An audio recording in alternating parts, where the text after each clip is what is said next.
Hey, my name is Beau. I'm a musician and music teacher, and in today's video, we are going to talk about interleaved and blocked practice. So this is a super cool practice strategy that you should know about. One of my favorite things to ask new students, especially young kids, is if we're going to learn two pieces, what would be a better practice strategy? So the first practice strategy, we are going to learn two Bach pieces. Let's say we're going to practice this Bach piece for like 12 minutes, this Mozart piece for 12 minutes, okay? Now, we can compare that with the other person. They're going to do Bach for 3 minutes, Mozart for 3 minutes. Bach, Mozart, Bach, Mozart, Bach, Mozart. Now, in my experience asking all kinds of people this question, kids, adults, most people think I'm trying to set them up to explain to me why it's better to focus on one thing at a time and not switch tasks and get kind of distracted. And that's the exact opposite point I'm trying to make. So that's usually the answer people give me. The first person would end up learning better because they're focusing on one thing at a time. They do Bach for a nice solid period of time, then Mozart. And this person's just going to be kind of all over the place. But what's super interesting is that the research shows that if anything, the second practice schedule is more effective. And so why would this be the case? What's actually going on here? So we could describe this first practice philosophy as a blocked practice schedule. So we're doing one thing or one set of skills, and we're going to keep repeating it over and over and over again. And then we might move on to a new set of skills. We don't have to think about this in terms of pieces of music. This could be, I'm going to play an A major scale 15 times in a row. Then I'm going to move on to my A major arpeggios. Then I'm going to move on to C major scale. Then I'm going to move on to C major arpeggios. And we're doing each thing many times in a row. That is the hallmark of block practice. Now with interleaved practice, we may do something that looks a lot more like this. Instead of doing something for like 12 minutes in a row, we're going to do it for 3 minutes and then switch to a different task for 3 minutes. Or it could be even on a smaller scale. We could play an A major scale once, then a C major arpeggio, then a C major scale, then an A major arpeggio. And our practice would be much more jumbled up like that. Now, what's fascinating that the research actually really supports using this kind of random or interleaved practice, this practice that is much more kind of all over the place. And in my experience, it kind of seems to defy just common sense. I mean, people can't really make sense of this. And there's many different theories for why this is more effective, but this is something that's been proven across many different educational domains. So this could be learning languages, learning mathematics skills, motor skills especially have shown that this is super powerful with. So if you want to do like a tennis stroke or a golf stroke or any kind of basketball skills, putting has been studied with golfers. This has been studied a little bit with musicians, and I'm going to get into that in a sec. But basically, what the research shows in all these fields is that when we practice in a blocked style, it tends to super increase our performance. So if we're learning something new, our skills tend to rise really rapidly, but we also forget them really rapidly. And so say I was learning like a new passage on the guitar, if I do it 20 times in a row, my skills are kind of get boosted like this. And then when I come back to it the next day, I'm going to lose a lot of what I did. But if I actually take a few things that I'm working on, like I do a little scale fragment, and then I do a little arpeggio and maybe a different scale, in the beginning, it seems like I'm learning them a lot more slowly. It seems like a lot more challenging to actually just get the skill online, but I actually retain what I do. I don't tend to forget as much of it. There is a professor in the States of UCLA, Robert Bjork, and also his wife, Elizabeth Bjork. They are both researchers in terms of the science of learning and especially memory. And they call this phenomenon desirable difficulty. And so what happens is, a blocked practice schedule where we do one thing many times in a row, it tends to make our performance rise when we're acquiring the skill, but it makes our retention and transfer of the skill not as effective as if we do this other process where it's more random or interleaved, where the acquisition seems like it's slowing down. And that's the desirable difficulty part. It seems like we are slowing down our ability to acquire the skill, but then the skill actually ends up being retained over longer periods of time, and it transfers better to other skills that are closely related. And so in the research, this type of interleaved practice is called contextual interference. And again, a phenomenon that I've noticed, which is more of a commentary on people's attention and work ethic and discipline, is that many people, I think with really good intentions, they want to be disciplined, they want to be intelligent, they want to be hardworking, and those are great values to have and all that kind of stuff. But it inadvertently makes them it makes them make decisions about when they're working on things and how long they're working on things in order to try to seem disciplined. And so again, it seems like we're being really disciplined if we do one thing for half an hour, because we're kind of told that it's not good to like switch tasks and be on our phone while we're studying and be on Facebook or whatever. And it's better to focus on one thing. But the research actually shows that doing one thing for an extended period of time is not as effective as varying our practicing.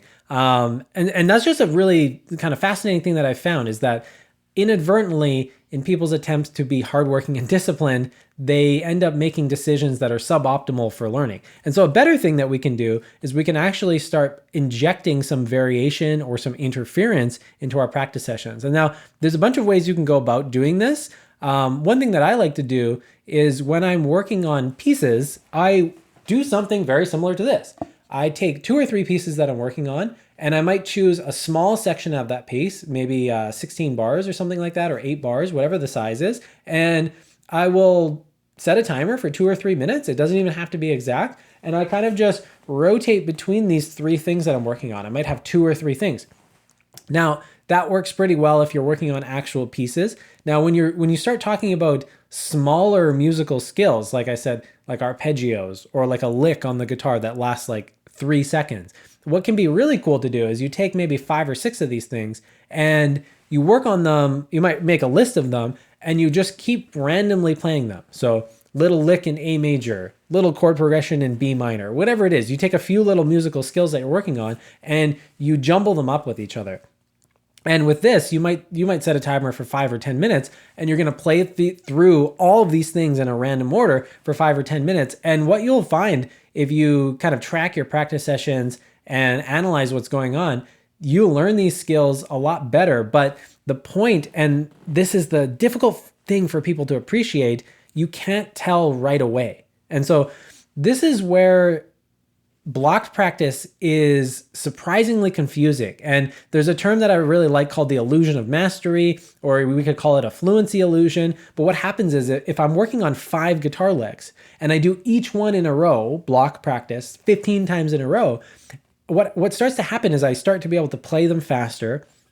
They start feeling easier, because when you do something like 15 times in a row, it's kind of like me telling you my phone number and you're able to repeat it. You have it in your mind and then you forget it. And we see the same thing with block practice. People really prefer it in this sense because it makes everything feel easier, and then you pause and switch to a new task. Now, when we do interleaved practice, it does not feel so good at first. It actually feels quite challenging to switch from one new skill to the other, but it's that challenge that tends to make it a little more useful for the brain.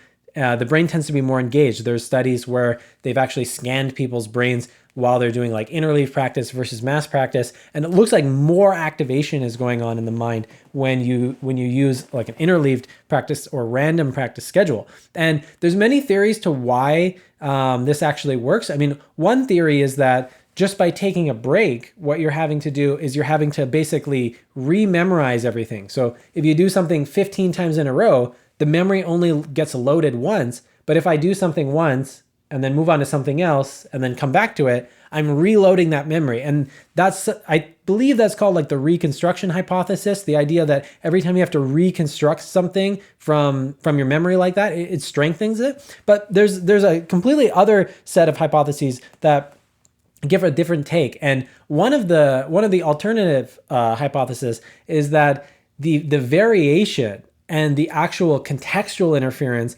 it helps the brain make comparisons and compare things. So if I have a lick in A major I'm playing on the guitar, and then I do a lick in C major, the differences between those two end up really becoming apparent when I compare them next to each other. But if I do the lick in A major 15 times in a row, I'm not comparing it with anything. I'm just doing the same thing over and over and over again. And so that's an alternative hypothesis where the comparison actually helps the learning process, because the mind needs to essentially engage in comparisons to learn effectively. And so we don't actually have the answer to that. We don't know necessarily why it's the case, but we do know that interleaved and random practice across the board in many educational domains can be a superior way to practice. Now, There is actually some research. There's a handful of studies on this being applied to musicians directly.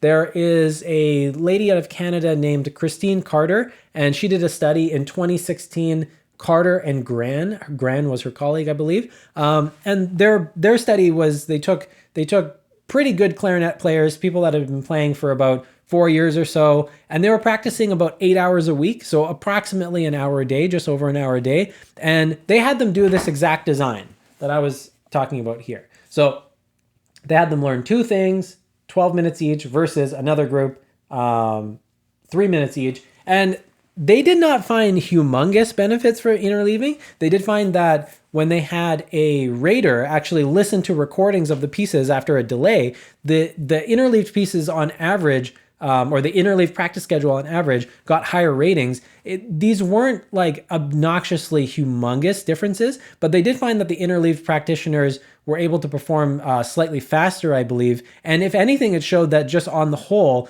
there was a trend towards interleaved being better. Now, the one thing I will say about this study design is that when you are working on pieces or technical excerpts and you're comparing like a whole Bach piece to a whole Mozart piece for 12 minutes versus this schedule, Bach piece for 3 minutes, Mozart piece for 3 minutes, we're talking about very long musical sections. And one critique I have of this study, even though I'm very happy we have this study, one critique I have of this study is that we're talking about such long musical sections. Now, what I would like to see is a study on musicians for interleaved performance, where instead of working on a Bach piece for 12 minutes and then a Mozart piece for 12 minutes, I would much rather see a musician work on smaller musical skills like an A major scale, or one bar of a melody, something that's very challenging, or a very challenging, like very short technical excerpt.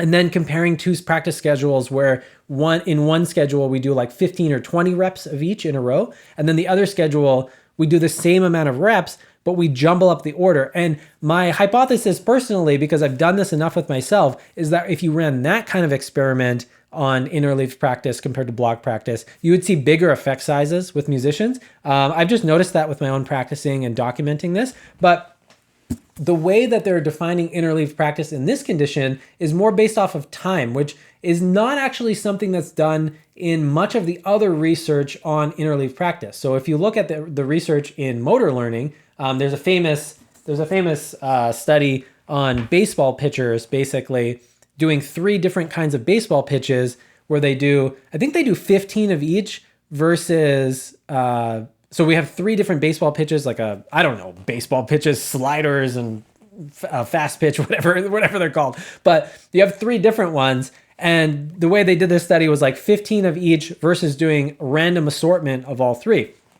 And the point that I'm trying to get at is that I think interleaved practice, it's much more pronounced in its benefit when we start talking about smaller skills. When you start talking about playing 16 bars of a Bach piece, there's already so much variation going on. I don't think you're going to see the benefits of interleaved practice as much, because if I play a Bach piece bars 1 to 16 over and over again, there's so much variation already built into that. I think we're going to see less of an effect of doing interleaved practice. But if I took 5 challenging sections of a piece and I compared doing 20 reps of each of those versus 20 reps of each, but it mixed up and jumbled in a lot of different orders, I think we would see bigger effect sizes. And so that's a bit of an overview on what interleaved practice is and how to apply it a bit to your practice sessions. But again, there's different ways you can do this. And the 2 most common ways that I do this is I just take 2 things that I'm working on that are maybe 3, 4, or 5 minutes, and you can bounce between the 2. So 3 minutes of this, 3 minutes of this. And I like to do that when the sections are longer,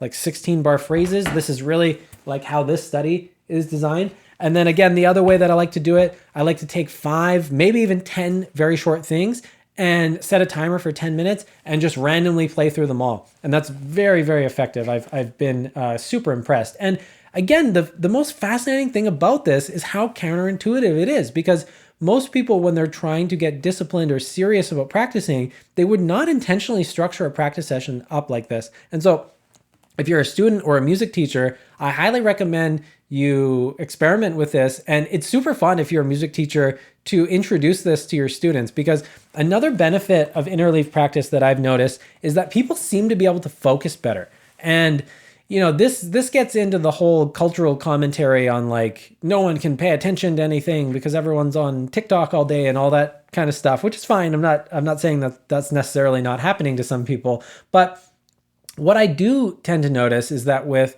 many students, if you ask them to play something 10 or 15 times in a row, they literally just can't muster the cognitive attention to do that. But when we do a simpler task of, say, let's take 3 things and we're going to mix these up in different orders, it seems to help people focus a lot better. And I don't necessarily believe it's because someone's concentration ability is poor. I have a strong feeling that the human attentional system, it just naturally does well with more variety. And I'm not generally a fan of myself or my students playing anything like 10 or 15 times in a row. I just don't see the value of doing that. It seems a lot more valuable, maybe play something a few times in a row and then switch to something else. And that's really the last thing I'll sign off with here, is that when you are learning skills that are extremely challenging, brand new skills on your instrument, or if you're teaching a beginner, or if you are a beginner and you're learning things that, like you're learning a new violin position or something on the guitar, like some kind of hand position or chord, I'm not saying you should do everything in a random order.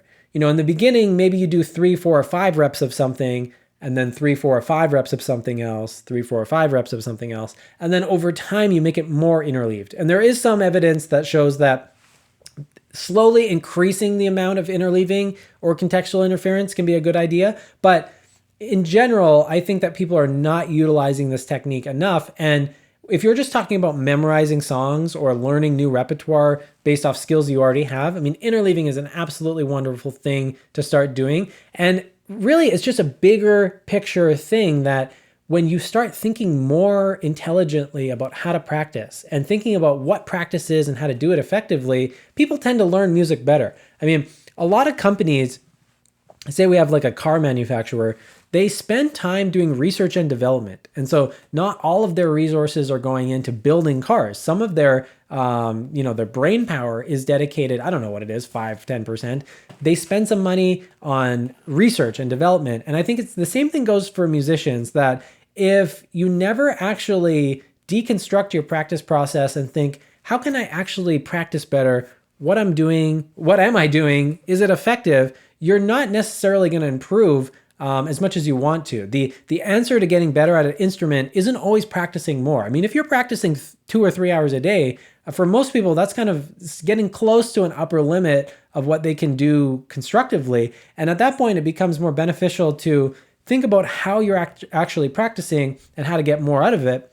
And one thing I find from showing students things like this, or getting them to plan their practice sessions, is that they start being more intentional with how to use their time.